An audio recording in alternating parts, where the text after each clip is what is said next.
Welcome to 5 Stripe Weekly. Atlanta United finally wins on opening day, but unfortunately loses Josef Martinez. We review match day 1 and dig into what the 5 Stripes could do without the Venezuelan Viper. All that and more, next. Welcome to the show, 5 Stripe fam. I'm AJ and this is Tanner McLeod. Before we get into it, become a member of the notification squad by hitting the bell next to the subscribe button on YouTube or hop over from Facebook and subscribe. Sore from a weekend of soccer? There's a relaxing and affordable massage with your name on it.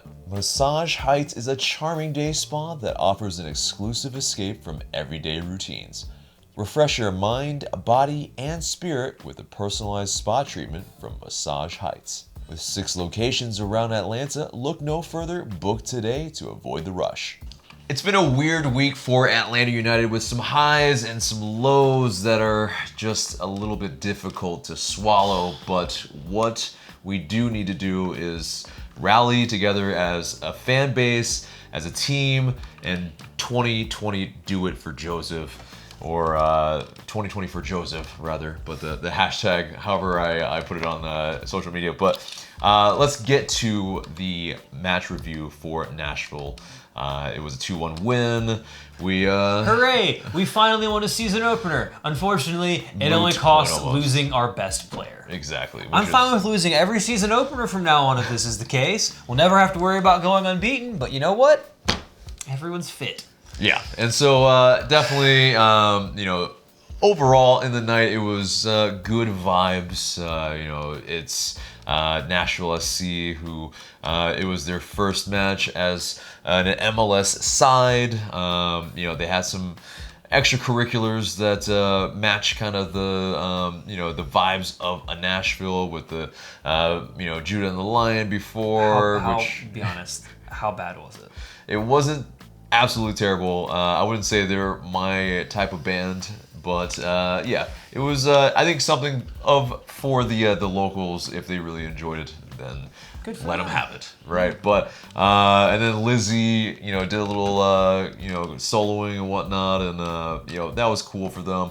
But I feel like also though, they could probably add in a little bit more of alternative vibes, not just maybe rock music and all that. Maybe some a little bit of the hip hop that's prevalent there and whatnot. But getting into the lineup, it was the exact same 11 against Motagua. Maybe a little bit surprising for some because, me personally, I had Larry coming in maybe against the more defensive side in Nashville in the sense where you don't really know what they have going forward. And so, maybe having a guy that can win some set pieces, headers-wise and whatnot. We didn't really maybe have that in this game. Maybe it hurt us, maybe it didn't. But let's get into the first goal, which, we are really, I think, scoring early in games recently, which is good. But Franco Escobar, he pretty much steps into midfield, puts just a beauty of a ball to Barco, and it lands at his feet eventually where he can take a shot. No one really expects him to, just take it with such confidence like that. And wow, just bottom right corner, just one little bounce, and it's unstoppable really. Hit with enough pace, and wow, 9th minute in, we're 1-0 ahead. Absolutely, and it was one of those goals where, a bit of sketchy build-up play from the back at the side, but Atlanta United played its way all the way out of the back, and then Franco Escobar, like I said, beats somebody, and then he gets to Barco. I think what was interesting is nobody really closed him down at all, and it reminded me a little bit of a goal he scored last year against SKC away from a similar position, different side of the goal where it went in, because I'm pretty sure against SKC he hit it near post. That's when he went to the far. But this is a position that Ezequiel Barco will find himself in more and more often this season, and if he can be confident enough to trust his technical ability and shoot from there, he can score goals from that position because he clearly has a shot on him. Look at New England last year. Like I said, this goal, SKC, he's got a shot from that area. He can bend it into the corner. So especially now given the injury to Josef Martinez, this is a position that Ezequiel Barco, when given the opportunity, needs to test the keepers more often. Right. And then, later on, Walker Zimmerman gets in for the first goal in Nashville history. Kind of dubious for us, obviously, but it would have been nice, of course, to maybe shut them out, and then they would have to figure out getting their first goal in their history against Portland Timbers or something. But yeah, I mean, basically they get a set piece. And yeah, it's Zimmerman versus Josef Martinez in the box, which Zimmerman, big dude. Big dude. He's going to win that battle. I mean, for me personally, though, and this from the first time when I watched it, I thought maybe he had fouled him a little bit. And yes, I get that it is a mismatch, but you see him with both of his hands on Josef's back. And to my knowledge, you're not allowed to do that. So, I mean, if you're big, win it in the air, don't lean over and push the guy. Mm-hmm. But at the same time, Atlanta United have to be able to mark cleaner than that. And it wasn't just the initial header, it was a second ball. And you have to be able to clear that out. So at the same time, yes, it was a bit frustrating, but Atlanta United have to be better at clearing the ball when they have set pieces coming into their box. Right, yeah. I mean, I think that's still always been a little bit of a Achilles heel for us. We still regardless need to of the that coach. Up. Exactly. And, yeah, well, especially, I think we kind of have just slightly, less tall players on the pitch. That also plays a factor. And I think maybe that also playing a factor is, not a Miles Robinson in this match. Maybe he could have at least put up a little bit more of a fight with Zimmerman. Although, to be fair with Josef has about as much rise as anybody on the team. He does, but it is difficult when, if you're being impeded, and then if you can't even rise up to get it. Because someone's hands are pushing you in the back. Right. But, eventually he gets a toe poke, and it's a great moment for them in terms of Nashville fans, all 20,000 that were there. But, just kidding. But I wasn't there, so I don't know how many were there. Just kidding. But it was more than they said there was. Yeah, but it really did feel like that. But anyway, so in terms of our winner, then it gets to a point where open play wasn't really quite happening for us. So on a corner, Barco swings it in. There's a little bit of confusion whether there's a suspicion of offside. A flag goes up. Nashville stop pretty much, and then Emerson Heineman, he takes it on his chest, and then woo! Full wow. Volsky. Who knew that was in his locker? I did not know he had. I mean, I knew he could score a goal, but I didn't know he could do that. That's dare I say, one of the best goals in Atlanta United's history in terms of just the technique. No one's done that before, so yeah, that was tasty. And I think as far as the offside flag goes, they put the offside flag up, dropped it back down really quickly, which irritated the Nashville players, but I believe that it was a Nashville player that played it backwards, which is why the goal wasn't chalked off for offside, because I was quite confused at first watching it, because they have loads of TVs in the sports books, but none of them are like really big and really close. I was trying to figure out, I couldn't tell if he had played it backwards with his foot or not, and I was like, okay, I guess we're offside, but... Yeah, and then of course also, if you were in the stadium, you also saw that the stadium didn't even put up the second goal on the scoreboard at all until they kicked off again, and so it was a little bit confusing for a lot of people. But definitely, Hyman, he even mentioned afterwards that this was the best goal that he scored in his career. So yeah, I'd probably say so. I would say so. It's hard to top one like that. Yeah, I think he hits more of that, please. Yeah, he hits it just so true and sweet. It's just so. It's tasty. But there is another moment that we should talk about, and that's not the injury quite yet, because we'll definitely get into that. But can I just say, before you even talk about what moment this is, and we all know what it is, I was less shocked. I'm still shocked and think it's stupid, but having watched that official ref that whole game, he was trash from minute one. Let a lot of fouls happen. Both ways, mind you, but the teams were kicking the shit out of each other, and he should have booked players earlier on for some very cynical fouls, I think, and he didn't, and then you get to this moment, and he really poos the bed. Yeah, and so, some would argue that he did it by the letters of the law, but Joe Willis, I'm not saying that, I don't fully agree, but anyway, let's get to what happened first. There's a moment, definitely very, very late, where, we're in stoppage time. Joe Willis, he's come up to basically try to stop Barco from getting a counter, and then he kind of blocks it with his body first, and then Barco gets it again though, and he takes a shot from about 45 yards. Willis decides to use his hands in a blocking his face type of motion, And yeah, somehow makes a great save. Outside of the box. 30 yards from his box. And Joe Willis, is only given a yellow for this. And I think a lot of people freaked out about it on social media, and when we were all seeing it, it's like, yeah, I mean, how is he on the pitch? But according to Howard Webb, kind of the pro referees and all that, he pretty much said that because there were 2 defenders behind him, it wasn't dog-so, and that every time if it was in this type of situation, it would still only be a yellow, depending. It doesn't even matter like what if it's a goalkeeper or a defender, it's still only a yellow if there's pretty much cover behind that. Now you could argue if Barco the trajectory of the ball from 45 yards out could hit the back of the net. We didn't know because he stopped it so quickly. It's true. I mean, here's the angle is a bit difficult to tell. Most of the video is pretty much like a 10 to 15 yard view, but there is this view of over the top from behind Nashville's goal. And I mean, if you look at the trajectory, it's looking like at least it's going in the direction of it. It's just a matter of, the 2 defenders that are behind. I don't think the 2 defenders mean anything, and here's why. First off, they get there, say it was, he says if a defender did the same thing, okay? If the goalkeeper's out and a defender does the same thing, defender's getting a straight red card every single time.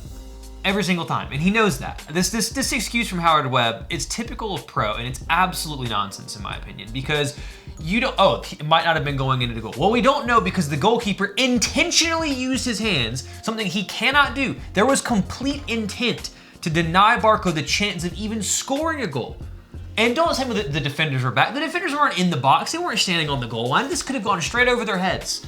Straight over their heads. But the goalkeeper intentionally used his hands to prevent the ball from heading towards the goal while outside of the box. How that's not a red card is beyond me. I don't think Dogso even comes into it.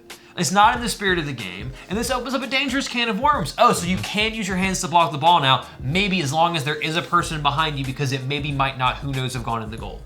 I mean... it's a very slippery slope for sure. It's so weak from pro, and it's infuriating because Howard Webb has to do this because he can't go out on day one and say, my ref messed up. His ref messed up, but it's something that you see so many dubious decisions continue to be made in MLS. This not the only one, and you sit there scratching your head going, why? I get that the laws of the game are a bit confusing at times. Look no further than the Premier League this year. It's been ridiculous with VAR. Yeah, and that's what I'm saying. This is stupid, though. You cannot use your hands, and you can't do it intentionally, and you damn sure can't do it when someone's trying to take a shot on goal.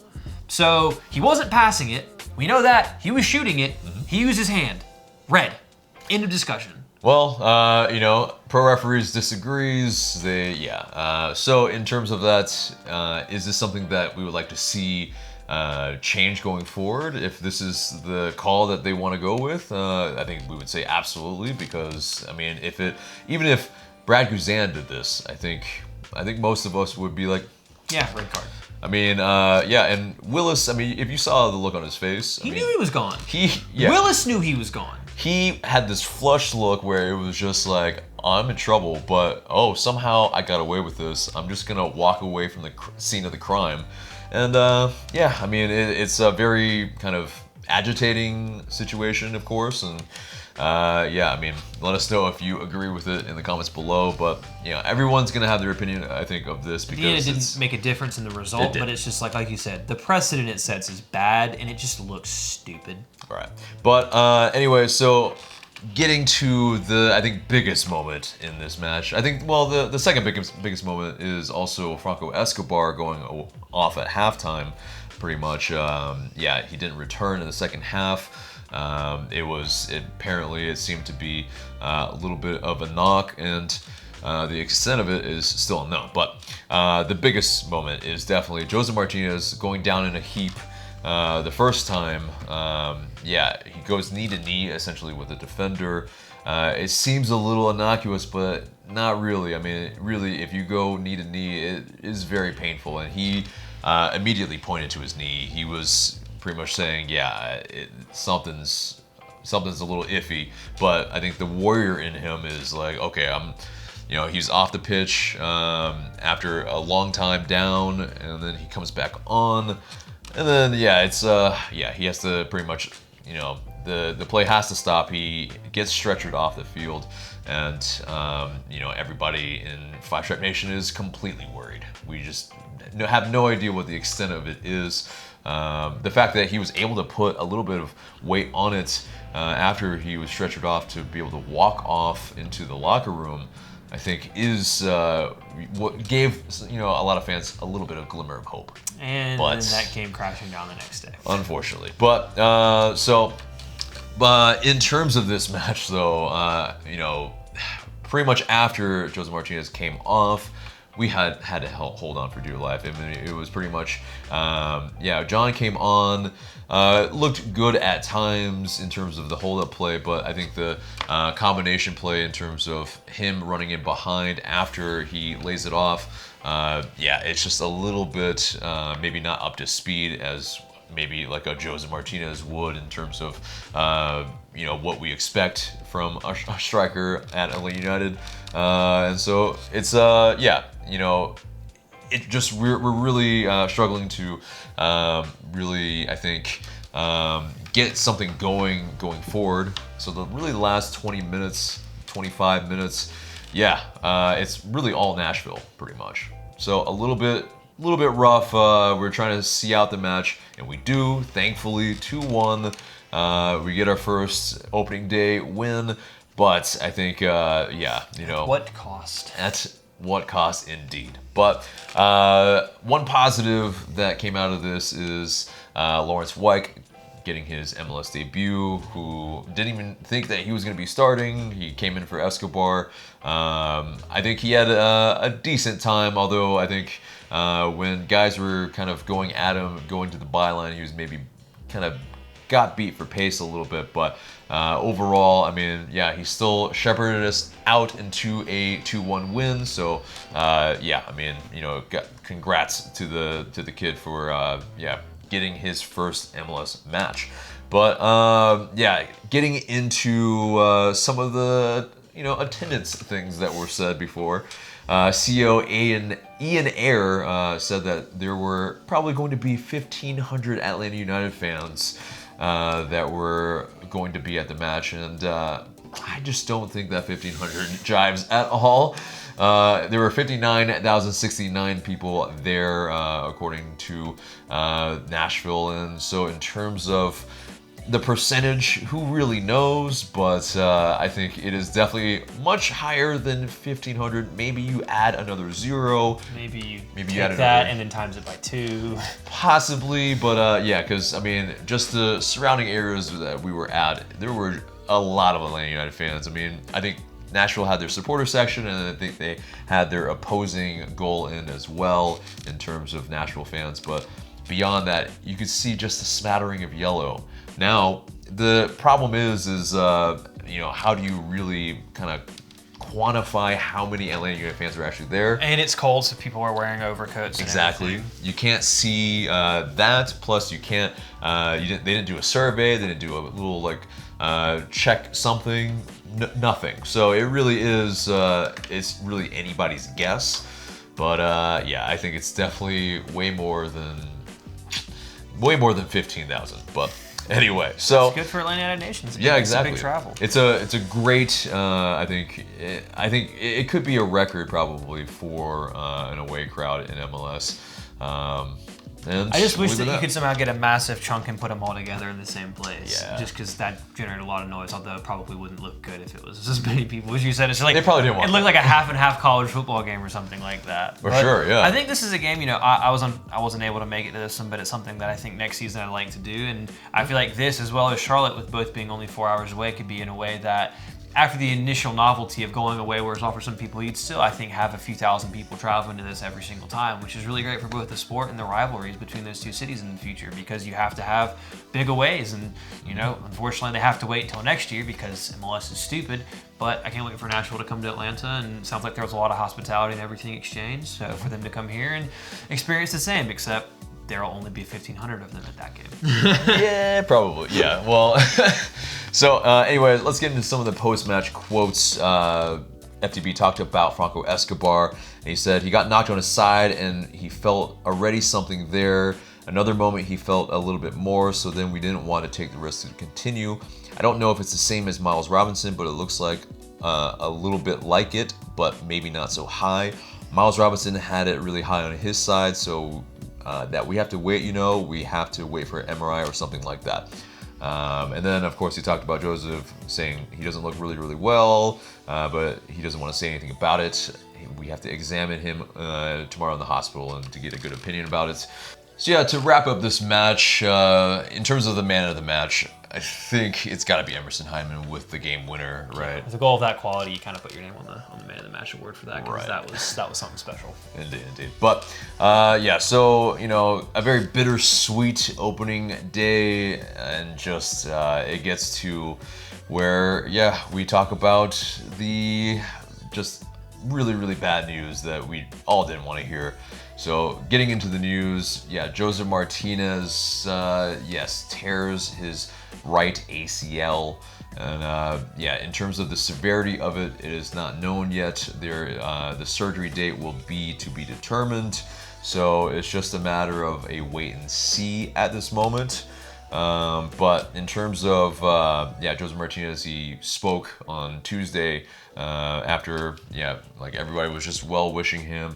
He said that, he just really appreciated all the words he read, all the words, and it's, really keeping him going in this kind of really difficult time. And so, I think we all just wish him, the absolute best in the recovery, however long it is.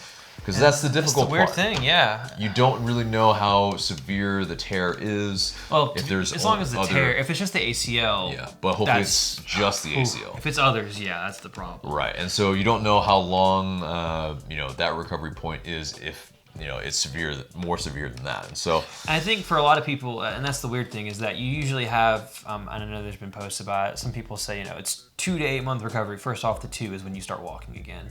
After that, it really depends on the individual, because, you had Giorgio Chiellini, was it Chiellini or was it Bonucci? Chiellini for Juventus that tore his ACL at the beginning of this season in Serie A, and he started recently playing again in February, so that was about 6-7 months time. Alternatively, you have someone like Jordan Morris. It took him almost really 12 full months to really get going. He played at the end of last season, but he wasn't fully fit. Right. And so it can take a long time like that. And sometimes, depending on the rehab, you can find yourself in that 6 to 7 month time frame. But you still gotta wait for never know. Right, and you still gotta wait for the swelling to really go down before the surgery happens. So it'll probably be at the end of this week or early next week, hopefully. Right. And so, and then it's just a scheduling thing, and I'm sure that he'll get the best healthcare possible. Yeah, whoever the best surgeon is, it's always, I feel like, Dr. Andrews or whatever with sports guys, and it's just like whatever. Maybe, whoever the best one is be like, hey, Arthur, knock. Go find the best guy. Right, indeed. You fix this quickly. Right. But in terms of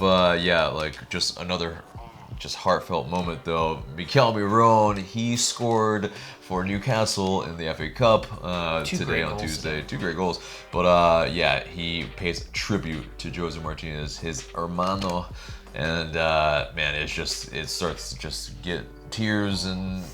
Oh my God, it just really hits you right in the feels. But I mean, it kind of harkens back to Josef Martinez in the CCL match, doing it to him as well. I believe there was a person on Twitter, I think Julie MC, with some other numbers that pitched, I think the, doing for Josef, where we would just point to him in the stands. Unfortunately, that now is sadly not an option anymore. But I mean, just the timeline is really to be determined, so we shall see though.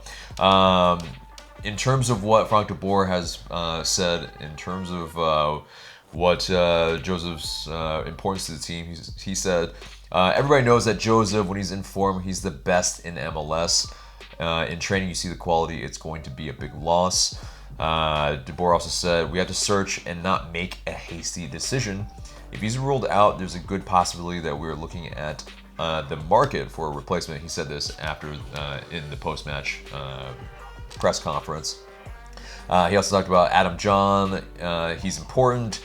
he knows his quality. I know he can also score goals. Ezequiel Barco also talked about that. PT and I are also used to playing behind Josef, but occasionally we are up there with him. We are comfortable with that. We will see what the coaching staff asks of us. We will do whatever the coaching staff asks us to do.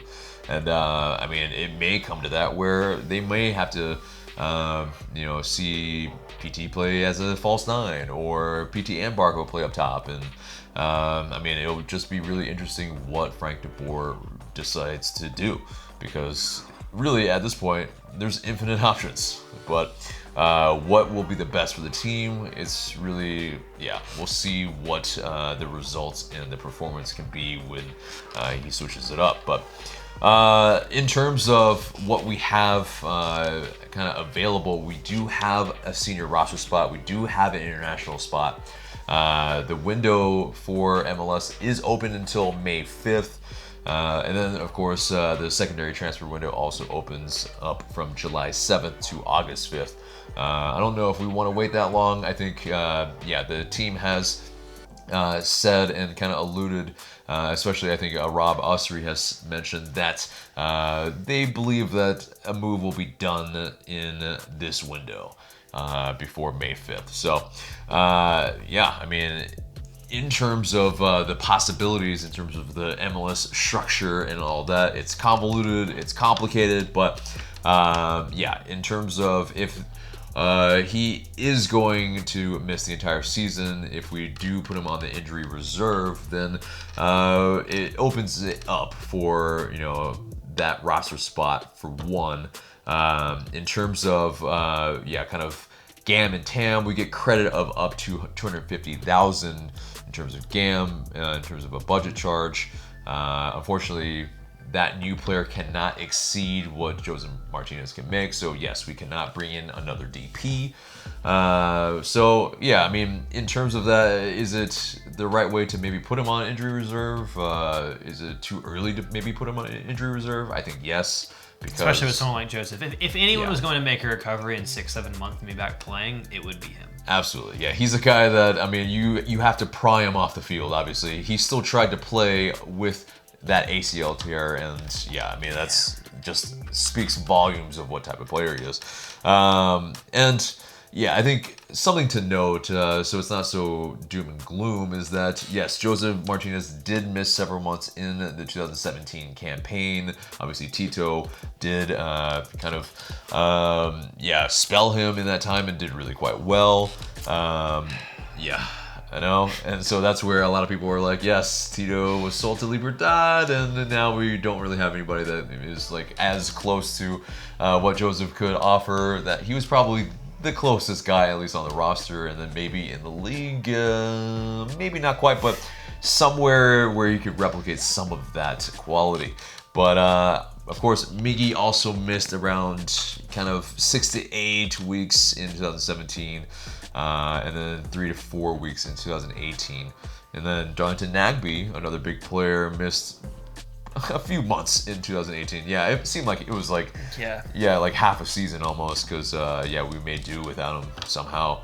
And then when he came back, it was just like, what a godsend it was. And then of course Barco missed parts of 2019.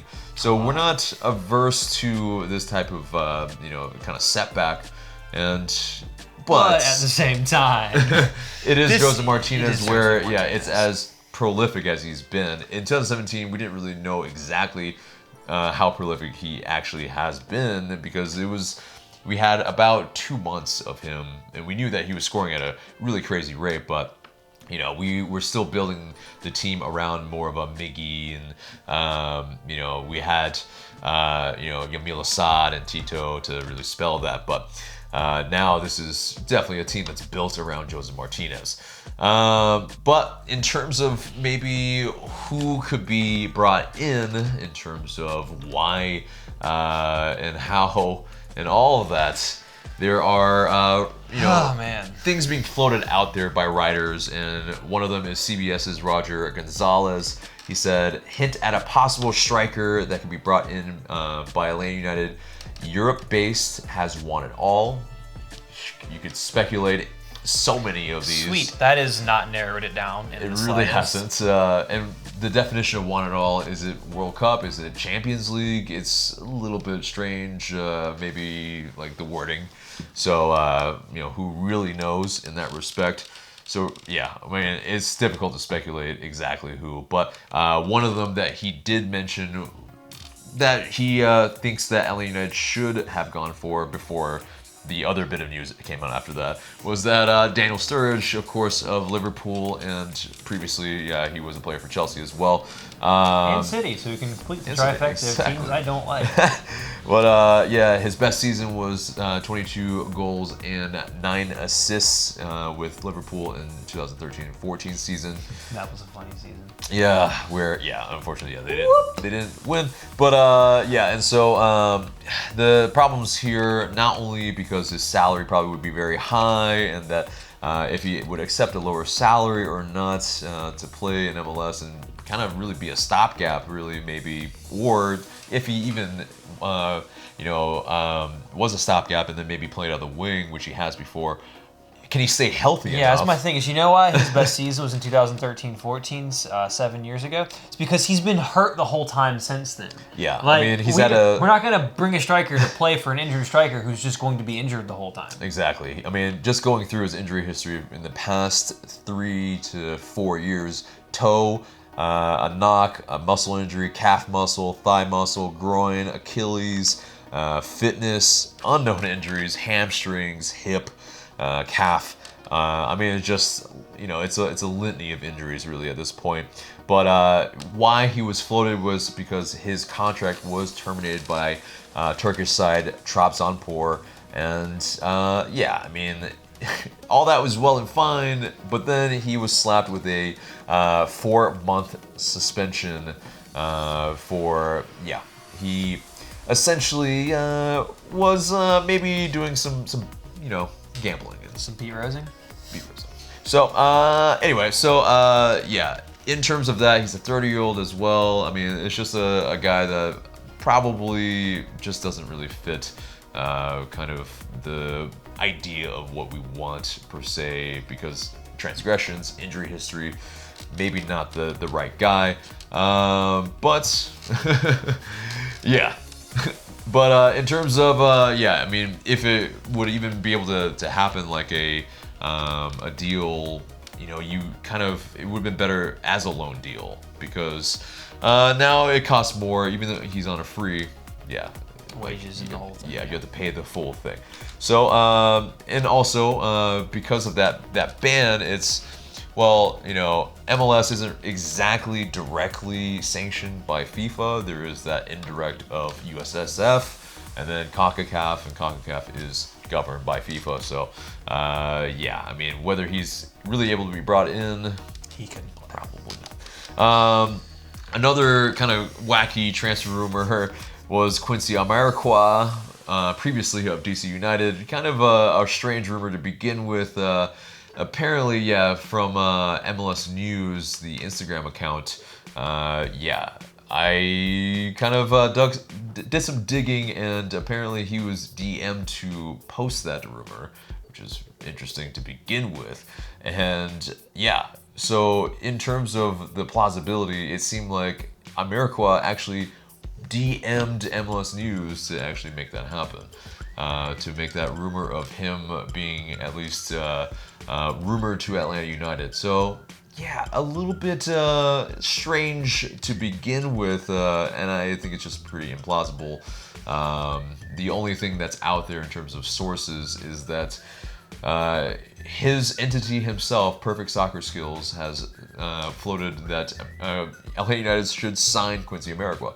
So, I would pour a lot of cold water all over that one. Strange one, definitely. But also MLSsoccer.com, they floated 10 targets that LA United should and could go for. Amongst them, Carlos Bacca, Olivier Giroud, Klaas-Jan Huntelaar, a little bit more into the obscure with Vedad Ibisevic, Fernando Caranga, Henrique Dorado, Dukins Nazone, Salomon Rondon, Sebastian Soto, and of course Sturridge. Of those, do any kind of interest you? I mean, the ones that jump off I think there's 3 that kind of jump right out at you. In terms of the 2 that I like the most, I'd love to have a Solomon Rondon, but I just don't think that's possible for a numerous number of just reasons. If he plays for a Chinese club, we'd have to get him on loan. The fees would still be prohibitive. He's still going to go away on Copa America. The Chinese club would then want him back. Also, coronavirus, and he's been in Spain for a while because they can't go back. Olivier Giroud, but he's been playing a lot for Chelsea recently, and I don't see him leaving. Not to mention the quality of the league would probably be called into question for him making the Euros. And then I think for me the most likely is possibly a Carlos Bacca. I mean, yes, he's a bit older and a bit past, but I think he's the type of player that maybe if you can get him on lower wages, you might take a flyer on him. Yeah, especially with Ibaka, it seems like if we can kind of entice him with the lure of winning stuff and winning trophies, he could be a guy that I think plays similar to that style that we would want. And maybe on the kind of downside of his career, he really wants to be getting that kind of milking whatever out of his career that he can. And then Klaas-Jan Huntelaar, I mean... He's 36 and slow. We already have someone who's old and slow. Yeah, and so, I think Adam John does deserve, I think, more Well, he is. I mean, he has a job, but we're not trying to... We need a striker who's pacey and can run in behind teams. Exactly. Klaas-Jan Huntelaar. Ain't it, my guy? Definitely not. But, and so I think I agree. I mean, that's, of those names, Bacca is one of those guys that kind of fits more of the MO in terms of at least playing style. In terms of, maybe other ones that have been floated, Felipe Cardenas tweeted that he had a buddy of his float the idea of Josh Sargent. I'd be down for that. Of Werder Bremen, U.S. Youth National, 20-year-old guy, right? But he's not getting a lot of time with Bremen. And so it's one of those things where could we kind of bring him on? Bremen are also hopeless. They're going down this year. Yeah, but I think though, will he match the playing style? Can he get up to speed? What is it exactly that United need? A guy that is still going to have to figure out and be taught a lot of the playing style and tactics that we want. And even for him, just coming back from Europe, help you right now in your career path. Right. Would he do it? And also, is this actually, would he actually even help us to a degree where he's ready? He's ready to. I mean, that's a question as well. But Extra Time Radio also has mentioned the likes of guys like Mason Toy and Christian Ramirez, 2 Minnesota United kind of connected type of guys. Of course, Christian Ramirez now plays for Houston Dynamo and previously, of course, LAFC. But Mason Toy, kind of a pretty large dude, but can get in behind. Scored, I believe, 6 goals in about 17 games. So not too bad. He was a 2018 Super Draft pick. Ramirez, kind of has fits a little bit of the MO in that he's kind of played as a second striker a lot, and he's in terms of a history, he's had 14 goals for Minnesota United in 2017. So has scored double-digit goals at least in the past 3 years, or 4 years, I guess, in this respect. Yeah, man, the years are just quickly going by. But I mean, of those guys, Christian Ramirez, I mean, interesting. Just trading inside the league, and that might cost you a bit more to teams that you need somebody. And whether they would actually do that or not is, I think, pretty doubtful. I think intra-MLS kind of loans or trades. Yeah, I mean, it's just, but Ramirez could, play a different part for the team as well. After Josef Martinez comes back, he could play on the wing or just be on the on the bench or decide to move on. But it could be intriguing for him to maybe try to win stuff. Another player, Danny Hosen with the Earthquakes. Frank de Boer has spoken highly of him before. He, of course, managed him at Ajax as well. So, I mean, a guy that has a connection connection, but whether the Earthquakes would be willing to trade him to us is probably a little less likely.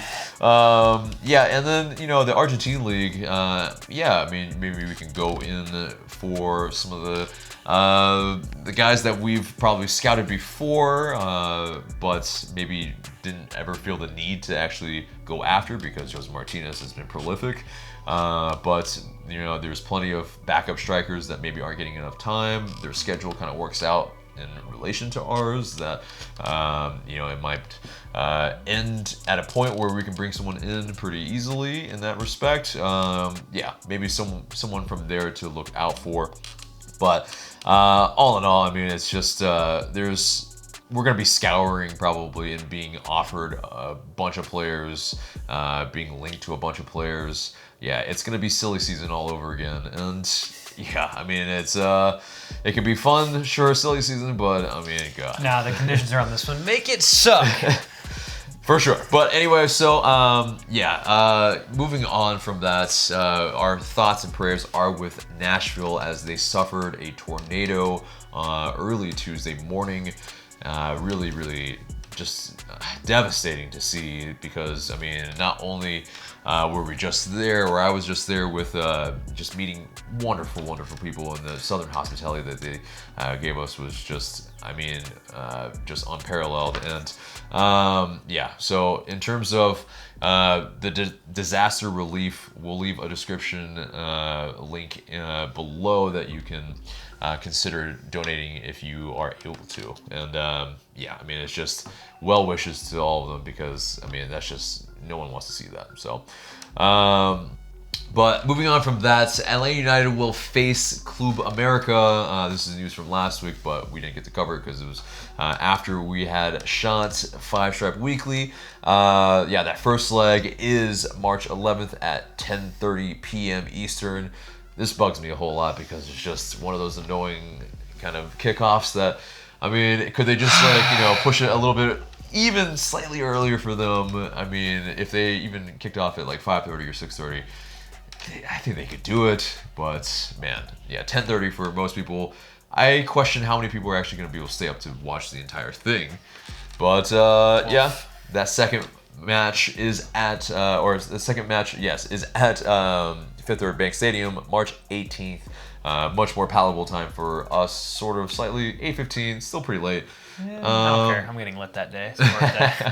But and of course, though, that March 11th match will be at Estadio Azteca, which Frank de Boer mentioned in the media that he not only has he not been able to play there as a player or as a coach, but for him to not being able to play there before or coach there, he's very much looking forward to it, and he will kind of relish coaching at Estadio Azteca, one of the biggest stadiums in the world, and in terms of atmospheres, I'm sure is definitely one of the best in North America, definitely one of the best in the world for sure too. But in terms of maybe why we're playing at Fifth Third Bank Stadium, another reason came out, and that's AJC pretty much mentioned that the lights were the reason that Atlanta United couldn't play at Bobby Dodd Stadium, which is it's very, very strange. Yeah. The lights? The lights. So I guess the lights around the stadium in terms of the traffic lights or the stadium lights? For the stadium lights. I guess for the the dormitories around the stadium and whatnot. Apparently that's kind of an issue in that it would disturb a lot of the people that go to school there, and so we played games there at night when they had school there. Yeah, but I think nowadays it's because of the we don't have a contract with them already. It's a little bit it's a little bit more of a they have to finagle a lot more, probably pay a lot more money to actually make it happen. And so that's the difficulty there, and it sucks. I mean, that's it seems like a pretty frivolous reason maybe, and it's pretty lame, Tech. Yep. Pretty lame. Anyway, so moving on from that, 538, they gave Atlanta United a 9% chance to win MLS Cup. This was obviously before the Josef Martinez injury.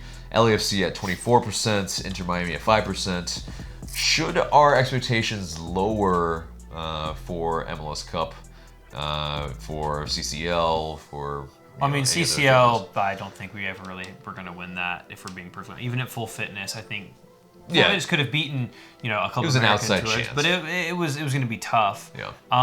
MLS Cup, I'm kind of surprised that our chances were at 9% to begin with. I think that's a bit underrated.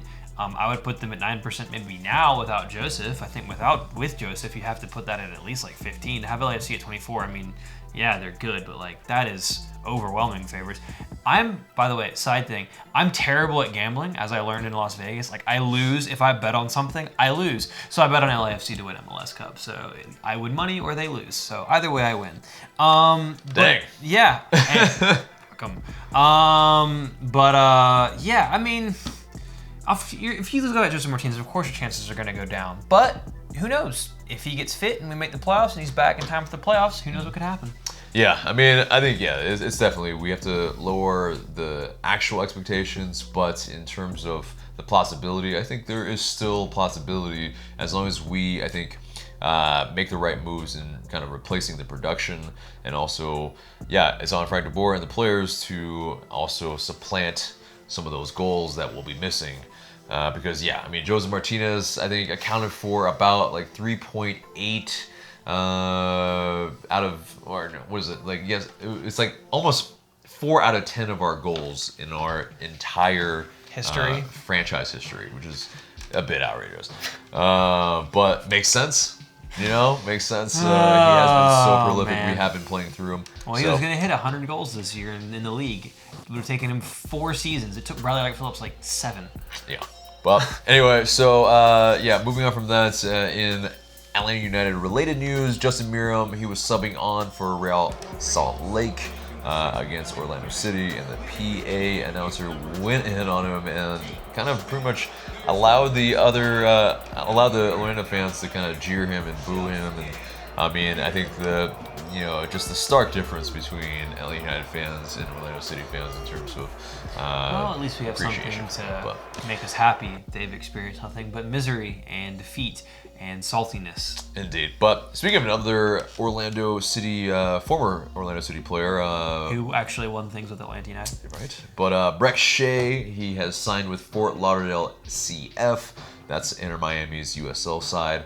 Good luck to him. Good dude. Just really unfortunate that, he suffered, the same injury that Josef Martinez has. But good luck to him, and I think he's firmly on the USL side of this, not signing with Inter Miami. And maybe that's more his level this year, but we'll see when he comes back. Good luck to him. Anyway, that does it for the news, and that gets us to our buy or sell segment. And basically, we put up an LA United topic, and we say if we buy or sell it and give our reasons why. First topic, LA United will score 50 goals this season. We scored 58 in 2019. Buy or sell? I'm going to buy that we score 50. Because, yes, you lose Josef Martinez, but I just had this gut feeling that both PT and Barker are going to step up and score more goals. And I think it's going to force the rest of the team to step up and score more goals. And I think the team, while, yes, you're not going to get someone to replace his 20 goals, I think you can find someone that maybe scores 8 to 10.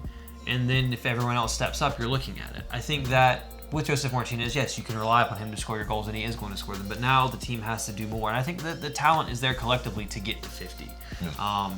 Obviously, you'd like for them to score more, but if they can get to 50, I think they'll be in a good place. Yeah. I mean, I hope they do, but... that's less than 2 goals a game, so... Sure. I hope they do, but I think, we're going to have to be eking out a little bit more of a 1-0 type wins this season. I think, you have PT Barco, who you would hope and expect to score more than they have previously. They do have to step up, obviously, and kind of match their big transfer fees now in terms of end product for sure. I think, if both of them get double digits, it's still, you see the likes of maybe Joseto, maybe Adam John kind of get at least near the 10 mark. That would definitely help. Hyndman can get you maybe 5 to 8. Yeah, and so in that respect, I think just slightly. So I think I sell it. I think we're at like a 45. And then, we get some goals chipped in by maybe Mulroney, maybe Brooks, Lennon, maybe, and maybe some from some defenders, I think, yeah, we can at least supplant that and, kind of see more, unfortunately, kind of 1-0 type of wins. But next topic is that Atlanta United can still win the East. This is via Tim Lim 1776. So I don't think we can win the. I thought it was going to be a tough task to win the East anyway with him, and without him, I still think Atlanta can get the playoffs. But winning the East, nah, that's out for me. Yeah. I saw as well, but yeah, there is that sort of outside chance in that we can, in this MLS kind of sphere where anything can happen. I mean, you've seen the likes of, Seattle and Portland make like late deep runs into MLS Cup and stuff like that, and where they, they can kind of leapfrog a lot of teams, and so I think something could happen in that respect if we are able to have all things click, and if we are able to find some sort of fill-in striker that can bang in a few more goals, then that would, put my buy or sell in terms of, under 50 goals. If that can not, be under 50, that'd be great. So that could actually, kind of boost us even further. So anyway, that does it for buy or sell, and we have the same giveaway, and so check out this video. Kits on, scarves up. The Atlanta United Block Party, presented by Bullet Bourbon, returns on Friday, March 6th, taking over the Summerhill neighborhood for ATL's biggest open street celebration of all things Atlanta United. Get your tickets today. Link in the description below. A portion of event proceeds benefits Soccer in the Streets and the organized neighbors of Summerhill organizations. Check out the 3rd annual Atlanta United Block Party. And make sure to get in on it. You can check out the description box below for the details. Anyway, let's get into the mailbag. You guys send in these questions through IG story. Please continue to do so, and we might answer your question in the future. So first question comes from Keaton Thomas 61. Could PT and Barco be used in a 2-striker system if we had to? It's interesting. I mean, I think they'd have to really come to an understanding about who is going to be playing in the striker role, because my concern there would be that both of them would be trying to find space, and neither of them would be making that run in behind or playing as an out-and-out 9. It could be interesting, but I think it would take a lot of work for them, and you'd also have to need guys like Joseto and Heinemann to be running past them and running into the box. You'd have to have your midfielders be getting in to help create and score goals as well if you were to run both of them up top. Right, and does that expose your midfield? Does that expose, your defense when you have too many guys forward? Maybe too often, because we're just trying to find goals from other places. I mean, 2 up top, I think it's affected by the opposition of who we're playing. But you could see it against maybe a team that's not very large at the back per se, and then you can also maybe see that against kind of the lesser sides for sure. So next question comes from Sheaves77. Is Josef's loss this year bigger than Almiron's loss last year? Very good question. Well, I mean, I think with Almiron, you knew you had PT Martinez coming in. In terms of in 2018 when Almiron went down, was that 2018 that he went down before the playoffs? And he never really got fully fit, even in the MLS Cup. But I think Josef this year will be a bigger loss than at any point in time that Almiron went down, because you still had Josef. You still had someone that could score goals, although it took a bit more to get the ball to him. Now your question is who's going to score your goals, and I think that's a much harder thing to figure out sometimes. Yeah, I mean, in terms of, Miguel Almiron, yes, that PT Martinez, but also Ezequiel Barco, very early on at least, was kind of really supplanting that kind of role of, the kind of play going through him, essentially. And so, and plus you had, Jonathan Nagbe, a full year of him where he was balling out. I think in 2018, I mean, you didn't really have him, but then, you had almost, it was like Miggy or Nagbe almost, in that sense of like being able to run the play through them.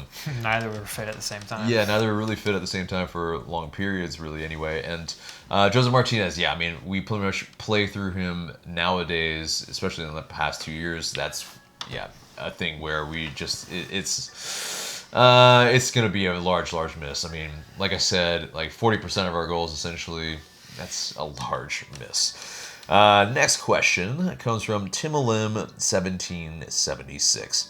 Who will lead us in goals this season? PT, Barco, rest of the team, new signing? I'm gonna go PT Martinez simply because, and I posed this question on Twitter the other day as well. And it was who takes the penalties now that Josef is off penalties. Both Barco and PT are both very quality penalty takers, at least they have been in their past. But as far as Atlanta United goes, no one else has really been a solid penalty taker or a convincing penalty taker for Atlanta United. That right there can get you, 5 to 7 goals. So I'm going to go PT Martinez. I just think that he's going to score a lot of goals this year. He was going to score a lot of goals anyway, and if he's taking the penalties, I think he can put up a decent number. So I'm going to go PT Martinez. Yeah, I mean, I think, Ezequiel Barco hasn't really taken a penalty for us per se. Minus that weird shootout against... Yeah. But that was difficult, I think, for most of them. But in terms of I think missing it in an official match, PT Martinez has. Ezequiel Barco hasn't per se because he hasn't really officially. And he had that really bad penalty against Toronto. Yeah. And so, but in terms of, I think, the leading goal scorer, it still has to be PT Martinez because I think largely all in all, he is the guy that will be probably more in the box. I think Barco kind of is more of that build-up play, more so. Playmaker. Playmaker. And so I think it's, in terms of if there was a false 9 being played as well, PT Martinez is probably more of that guy. It's just at this moment, he's the guy that, he has scored more goals than Ezequiel Barco has in his career as well for LA United. It makes the most sense. Next question comes from Carlos P. and also some other similar questions from Realtor for Hire 73 and a few others. But the question is, would Castro be ready for this Saturday? Yeah, he got his visa approved, but even if he is kind of training with the team, I really highly doubt that he's going to be able to start. If he sees some time, maybe it's like a few minutes, maybe some stoppage time or something like that, but I really highly doubt that he really sees significant time for a while because he hasn't really been training with the team. He hasn't even met the team, nor Frank de Boer. So I don't think that he's going to be really too prevalent in the next 2 weeks until he really gets up to speed. So agree? Yeah? Yeah, Next question comes from Arish Valiani. What formation does Atlanta United maybe switch to with Josef's injury? That's a really tough one. You got to figure out what you're doing at the striker position, I guess. My gut feeling is that John will probably start this weekend against Cincinnati. And also probably against Club America. Yeah, and then you'll have to figure it out, but I don't think it'll be like I said before, it won't be a quick search, I think, for that. They'll take their time to find that striker. Yeah. Until then, you're probably going to keep doing a little bit of the same that you have been doing. You'll just have a different striker type guy. You'll have John playing with his back to goal more often, and you might see some more crosses into the box. Yeah, I think it could also be like a proper 3-5-2 in that sense where there are 2 strikers up top. Maybe it's a PT or a Barco playing off of John. Probably PT. Yeah, and so in that respect, who or what are there other players that could kind of come into the team that changes the formation? I think the other thing that hits the formation though is how bad the injury to Franco Escobar is. Definitely. Because if Franco Escobar is hurt long term, I don't think Atlanta United can play 3 at the back because your only 2 fit center backs are going to be Walks and Meza, which means you're going to have to play a back 4, which slides Lennon back to right back. And is Mulroney going to play as an out-and-out left back now? Because Escobar's injury hurts you in a way just as much as Josef's paired with Miles Robinson being out, because now you're seeing not only the depth at striker, but the depth at center back that you had a little bit more of last right season. Back. And this year you don't have. So center back and right back, you're down to the bare bones. And so that's going to force your hand in what you can play as well. Although Jeff Lorenowitz could play center back, but... Yeah, it leaves you even less deep in midfield because now you don't have a midfielder to bring on until Joseto gets his freaking visa sorted. Right. Well, you can bring in Mo Adams. You can bring in, Mo really Adams. That's it. I mean, pretty much that's it. Yeah, and unfortunately, and so yeah, it really I think kind of harkens back to our concerns earlier in kind of preseason of if this is kind of how deep we are. We're 22 players deep. Yeah, I mean, you essentially you have a couple injuries, and this is where we are. And so yeah, very difficult to get through an entire season that way. Even if you do rely on the reserve squad, you're relying on a good bit of inexperience, as we saw as bringing Wyke in for his MLS debut. Last question comes from Sam Holman 7. Do you think we will still make the playoffs without Josef? I still think it's very possible.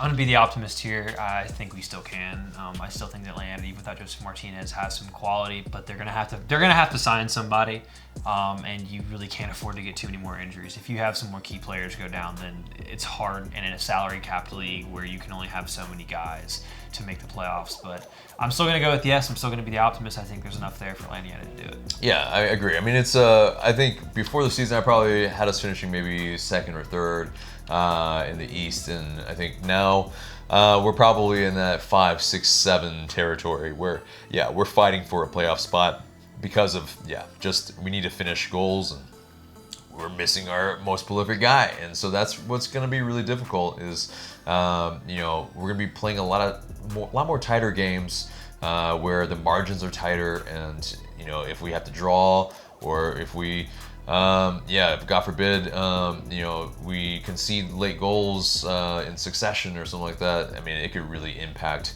where we place at the end of the season in the standings. So, difficult to say. Of course, it's still only match day 1. But I think, I think if we do everything that, we still intend to do in terms of, we don't just pack it in the season because Josef Martinez is gone and for at least a part of it, at least for the moment. I think, the team is still very ambitious. They will find a fill-in striker. And so I think there are still lots of, really, really, fun Atlanta United moments to have. So anyway, that does it for the mailbag and pretty much the entire show except for the question of the day. And guys, the theme's been pretty recurrent with Josef Martinez being out. Our question of the day is this: of the players currently on Atlanta United's roster, who do you think will lead the Five Stripes in goals in 2020? Get down in the comments below and let us know what you guys have to say. But guys, that's it for us today. Remember to subscribe if you haven't already, smash that like button, and share this video because it really does help us a lot. And for Tanner, I'm AJ. Thank you guys so much for watching.